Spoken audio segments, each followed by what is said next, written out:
Hi sir, మీకు భారీ అభినందనల మాల అందజేస్తున్నాం. మీ పార్టీ మీరు అనుకున్న స్థాయిని మించి వెళ్ళిపోతుంది. అనుకున్న స్థాయిని మించి ఏం కాదు, మేము 160 స్థానాలు అనుకున్నాము. 170కి మేము ఎటువంటి అనుమానం లేదు. మేము మొదటి నుంచి చెప్తుంది తెలుగుదేశం పార్టీ విజయ బావుట ఎగరేస్తుంది. One side. మేము ఇప్పుడు కాదు, గత 3 ఏళ్లుగా చెప్తున్నది. జగన్మోహన్ రెడ్డి వచ్చిన 1 నెలకే అతను అసమర్థుడని చెప్పి ఆంధ్రప్రదేశ్ రాష్ట్ర ప్రజలు నిర్ణయం తీసుకున్నారు. ఈ రోజు అదే ఫలితాలు ఆంధ్ర రాష్ట్ర ప్రజలు ప్రతి ఒక్కరు ఇచ్చిన పరిస్థితి మనం చూసాం. రాష్ట్రంలో మనం చూస్తే ఈ రోజు చేయని అరాచకం లేదు. ఎస్సీ ఎస్టీల మీద ఎస్సీ కేసులు పెట్టారు. ఈ రాజ్యాంగాన్ని మార్చేసి రాజారెడ్డి రాజ్యాంగం అంటూ తీసుకొచ్చి ప్రతి ఒక్కరి మీద దారుణమైన దాడులు. రాష్ట్ర వ్యాప్తంగా చేయని అరాచకం లేదు. ఈ రోజు మీరు గమనిస్తే 151 సీట్లు ఇచ్చిన మ్యాండేట్ ఇచ్చిన వైఎస్ఆర్ కాంగ్రెస్ పార్టీకి ఎటువంటి రిజల్ట్స్ రావాలో తర్వాత ఎన్నికల్లో అటువంటి వచ్చినాయా అంటే లేని పరిస్థితి. అమరావతి లాంటి చోట ఎంతో దారుణంగా ఆ అమ్మ లాంటి అమరావతిని చంపేశారు. అటువంటి రైతుల అమ్మలను కూడా చంపేశాడు. అందుకనే ఈ రోజు ప్రతి ఒక్కళ్ళు కూడా క్లియర్ మ్యాండేట్ ఇచ్చారు. మాకు రాజధాని కావాలి, మాకు అభివృద్ధి కావాలి, చంద్రబాబు నాయుడు గారి పాలన కావాలి, మాకు పవన్ కళ్యాణ్ గారి లాంటి సమర్థ నాయకత్వం మాకు ఉండాలి అనే స్పష్టమైన విధానంతో ఈ రోజు రాష్ట్ర ప్రజలంతా క్లియర్ మ్యాండేట్ ఇచ్చిన పరిస్థితి మనం చూసాం. ఈ రోజు మీరు గమనిస్తే 148 సీట్లలో ఇప్పటికే క్లియర్ మ్యాండేట్ ట్రెండింగ్ వస్తా ఉంది. అంటే మీరు చూడండి, అది ఇంకా 170 సీట్లకి వెళ్లే పరిస్థితి. ఖచ్చితంగా రాష్ట్రంలో వైసీపీ పార్టీకి ఈ రోజు తోటి వైసీపీకి ఎండ్ కార్డు పడింది. రేపటి నుంచి వైసీపీ గురించి మాట్లాడుకునే వాళ్ళు కూడా ఉండరు, వైసీపీలో నాయకులు ఉండరు, వైసీపీలో ఎమ్మెల్యేలు గెలిచిన ఒకరిద్దరు కూడా ఉండే పరిస్థితి లేదు. ఈ రోజు రాష్ట్రంలో ప్రతి ఒక్కరూ ఆలోచిస్తున్నారు. సొంత బాబాయినే చంపిన వాళ్ళు ఈ రోజు రాష్ట్ర ప్రజలకు ఏం మేలు చేస్తారు అని చెప్పి క్లియర్ మ్యాండేట్ రాష్ట్ర వ్యాప్తంగా ఇచ్చిన పరిస్థితి. అందుకనే Telugu Desam party, Janasena party, BJP 3 పార్టీలు కలిసిన కూటమికి అభినందనలు వాళ్ళ ఓట్లతో తెలిపిన పరిస్థితి రాష్ట్ర వ్యాప్తంగా మనం చూసాం. పిన్నెల్లి రామకృష్ణారెడ్డి లాంటి వాళ్ళు అయితే అసలు ఈవీఎంలు బద్దలు కట్టి అసలు ఓట్లు వేసేదానికి ప్రజలు పోనీయకుండా చేసిన పరిస్థితుల్లో కూడా ఉన్నారు. అయినా కూడా వాళ్ళని ఎదుర్కొని రాష్ట్ర వ్యాప్తంగా ఈరోజు తెలుగుదేశం పార్టీకి, జనసేన పార్టీకి, బీజేపీకి పట్నం కట్టేందుకు ప్రతి ఒక్కళ్ళు ముందుకొచ్చారంటే అది ఖచ్చితంగా ఇది ఏ పార్టీ విజయం కాదు. నిజంగా చెప్తున్నాం, ఈ రోజు ఏ పార్టీ విజయం కాదు. ఈ రోజు ప్రజలు వాళ్ళని వాళ్ళు గెలిపించుకున్నారు. ఈ రోజు రాష్ట్రంలో ప్రజలు వాళ్ళని వాళ్ళు గెలిపించుకొని అభివృద్ధిలో మేము అన్ని రాష్ట్రాల కంటే మేము కూడా అభివృద్ధిలో ముందుండాలి.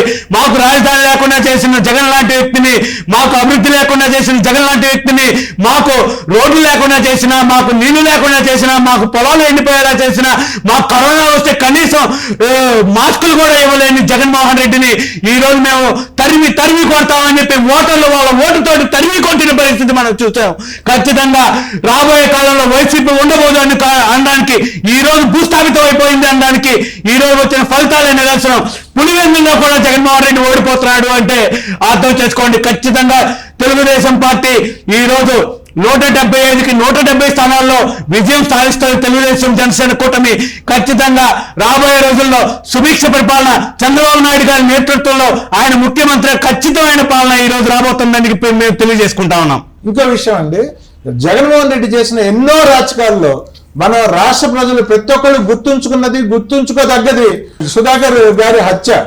సో ఆ సుధాకర్ గారిని చంపిన రోజు బాధపడిన ఆంధ్రుడు అంటూ లేడు. వాస్తవం.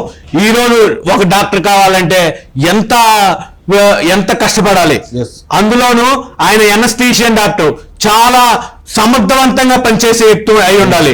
అటువంటి వ్యక్తిని సేవా దృక్పథం ఉన్న వ్యక్తి, ఒక దళిత డాక్టర్, ఒక దళిత సమాజంలో పుట్టి, నిజంగా వాస్తవంగా చెప్పాల్సుకున్న మనం ఓపెన్ గా మాట్లాడుకుంటే దళిత సమాజంలో పుట్టి డాక్టర్ కావాలంటే ఎంతో కష్టపడాలి.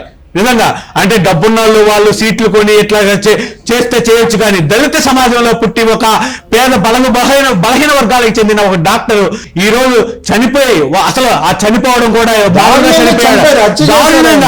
దారుణంగా గుడ్డలు విప్పి పెడరెక్కలు విరిచి రోడ్డు మీద పండబెట్టి అసలు దారుణంగా పోలీసుల చేత కొట్టించి వేధించి అసలు నెల రోజులు హింసించి వాళ్ళ తల్లిదండ్రుల్ని రోడ్డు మీద పడేసి వాళ్ళ తల్లిని రోడ్డు మీద కీడ్చి ఇటువంటి అన్ని చేసి ఆయన చనిపోయే వరకు అతనే కాదు ఓంకార్ అనే దళిత వ్యక్తిని ఇంకా కరుణాకర్ అనే డ్రైవర్ సుబ్రహ్మణ్యం గారిని డోర్ డెలివరీ చేసి మేము ఏమైనా చేస్తే మీరెవరు అడగడానికి మీకేం దిక్కున్న చోటు చెప్పుకోండి అనే విధంగా వైసీపీ చేసిన అరాచక పాలనకి ఈ రోజు ప్రజలు ఖచ్చితంగా బుద్ధి చెప్పారని చెప్పుకోవాలి. అమర్నాథ్ గౌడ్ ఈ రాష్ట్రంలో మెయిన్ గా జల్లయ్య కల్లయ్య అజయ్ అంటూ ప్రతి ఒక్కళ్ళు కూడా ఈ రోజు మనం చూస్తున్నాం 150 దాటిపోయింది. 150 దాటిపోయిందంటే 150 సీట్లు దాటిపోయింది మ్యాండేట్ అంటే ఈ రోజు ఖచ్చితంగా ఈ అరాచకాలన్నింటినీ ప్రజలు గమనించారని చెప్పుకోవాలి. తెలుగుదేశం పార్టీ గతంలో ఓడిపోయినప్పుడు కూడా మీరు గమనిస్తే 23 సీట్లు వచ్చినప్పటికీ కూడా మేము ఆ రోజు జగన్ మీద ఉన్న పాజిటివ్ ఓట్ బ్యాంక్ ఆ రోజు జగన్కి ఒక ఛాన్స్ ఇద్దామనే నమ్మకం. కానీ అటువంటి నమ్మకాన్ని ఎన్ని రోజులు జస్ట్ 2 to 3 months లోనే ఆయన రాష్ట్ర వ్యాప్తంగా పోగొట్టుకున్న పరిస్థితి. అందుకని 151 మ్యాండేట్ ఇస్తే ఈ రోజు కనీసం ఆ 151లో కనీసం 5 కూడా నిలబెట్టుకోలేని పరిస్థితికి వచ్చాడంటే ఇంకా మీరే అర్థం చేసుకోవాలి. కౌంటింగ్ కేంద్రాల నుంచి అసలు వాళ్ళు అసలు ఇంకా రాజకీయాల్లోనే ఉండరు. కొడాల నాని గాని వల్లభనేని వంశీ గాని అంబటి రాంబాబు కానివ్వండి రోజా కానివ్వండి మంత్రులు ఎవరు కూడా ఈ రోజు గెలిచే పరిస్థితి లేదు. ఈ రోజు మేము చెప్తా ఉన్నాం, మేము నిజంగా దాడులకి తెగబడము. మాకు ఈ రోజు మా అధినేత మాకు స్పష్టమైన ఆదేశాలు ఇచ్చారు. గెలిచినా కూడా మీరు సంబరాలు చేసుకోండి కానీ ఎవరిని గాయపరచవద్దని ఇప్పటికీ మా అధినేత మాకు ఒకసారి చెప్పిన పరిస్థితి. మేము మా అధినేత మాటలను అయితే మేము జవదాటం.